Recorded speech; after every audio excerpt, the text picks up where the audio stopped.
The place was Lima, Peru. The year 2007. What happened? I got to see water multiply. Ready to hear about it? Intro!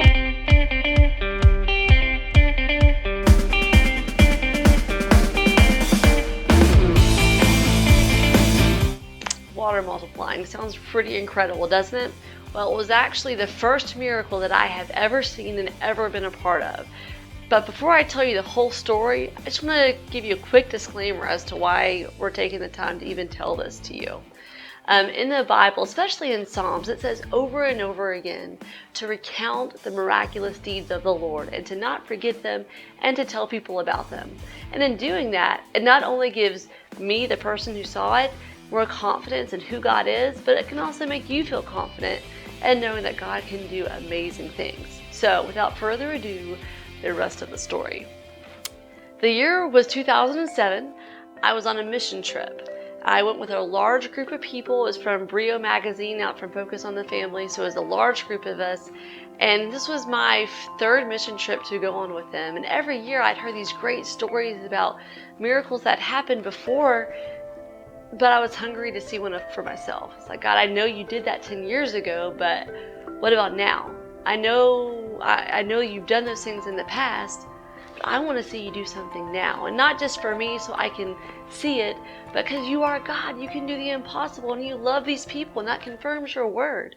And so me and a group of my friends, we just kept on praying for God to really show himself that way. So as we were going out in our individual teams doing ministry, we were presenting the gospel to the people in the different areas of the city. We were also doing practical things. We were playing with all the kids. We were giving them giving the kids and the parents hot chocolate. And then finally, even though it was very cold down there at the time, we were washing hair. Now that may seem kind of odd, seeing as how we are used to how it is here, where we can wash our hair and bathe all the time.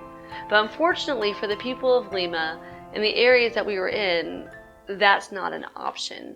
The area that we were in, they had delivered a huge drum of water. I'm not sure if it was maybe 50 or 55 gallons of water. And that was the water for that little area of the town for the entire day. That was their drinking water, that was their cooking water, their bathing, everything. So as you can see, bathing is kind of down on the list. So these children, their hair, it was really dirty, as you would expect it to be. After we would wash their hair, we would share the love of Jesus with them and play with them, and then eventually we would go our separate ways. And this one particular day, it was a day where our team leader had put us, me and a couple other girls on my team, the leaders in training, he had put us in charge. So, I was going around checking the different stations, making sure that everybody was doing okay. And one of the students, she kind of flagged me over, and she's like, Ashley, we have a problem. Like, okay, what's the problem? And she said, we have these 3 other girls who want their hair washed, but we don't have enough water.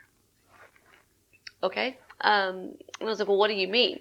She's like, well, we only have this left. And she showed me, and there's about that much water left in a bucket, maybe about that size.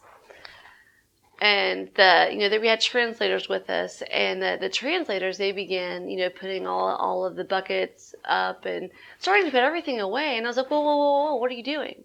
And the translator looked at me and he said, you're out of water. This isn't, you can't do anything else. This isn't America. You can't go turn on the tap water. We're out of water. And I looked at him, and for me, I'm a very kind person, and I feel like this is really the Holy Spirit just kind of coming up out of me. I said, sir, if my God can multiply bread, he can multiply water too. So we're going to go and we're going to wash their hair. And he looked at me, he kind of said, not going to have enough water though. And so I went, praying under my breath, not really sure what was going to come. I went and I kind of took where the other girl had been sitting. I kind of took her spot and sat down, had the bucket and called the first girl up. And somebody, I think, had given me a cup somewhere in all of it so I could dip my cup in the bucket of water and then just pour it over her hair. And so that's what I did. I grabbed my cup, dipped it in the water, poured it over the child's head, kept doing that until it was saturated. And as you know, different hair types, your hair soaks up water. these children, they're from Peru. They have really thick hair. Got it wet, got it washed, got her, rinsed out, sent her on her way, and I looked in the bucket, and the same amount of water was still in the bucket. So I'm like, all right, God, okay, this is fantastic. And so I called the next girl over. I mean, just really, almost not really even understanding or believing what I was even seeing, and did the same thing. Took the cup, dipped it in the bucket, got her hair all wet, washed it, scrubbed it, rinsed it, sent her on her way. And there is still the same amount of water in the bucket. So then finally, the third girl comes up, bring her up, do the same thing. We rinsed her hair out, washed it, rinsed it, and sent her on her way. And you guessed it, there was still the same amount of water in the bucket from when we started those 3 girls to when we finished. And the only way that could have happened was by a miracle. I had been monitoring that area the majority of the day, and we were going through a full bucket, 1 to 2 buckets per child. So there is no possible way that we could have done that. It was only by God. And so we finished doing that, and I just kind of got up and walked away. I was like, what just happened? I couldn't believe it. And my team leader, he was up on the bus making sandwiches for our group, and I walked in and I'm like, Mark, I think I just saw a miracle. And he was like, you gotta tell me about it. And so I told him, and I mean, he just had this amazed look on his face. He's like, yes, that was a miracle. There's no possible way that could have happened without God. And so, I mean, that was, a little over about 12 years ago. And I still remember like it was yesterday that day, my God provided not just for me, but for those kids. They got a chance to see that our God is the God of the impossible, and that He can multiply bread, He can multiply water, He can do anything because He is God. Well, that is the first miracle I ever saw. Not the last one, but the first one.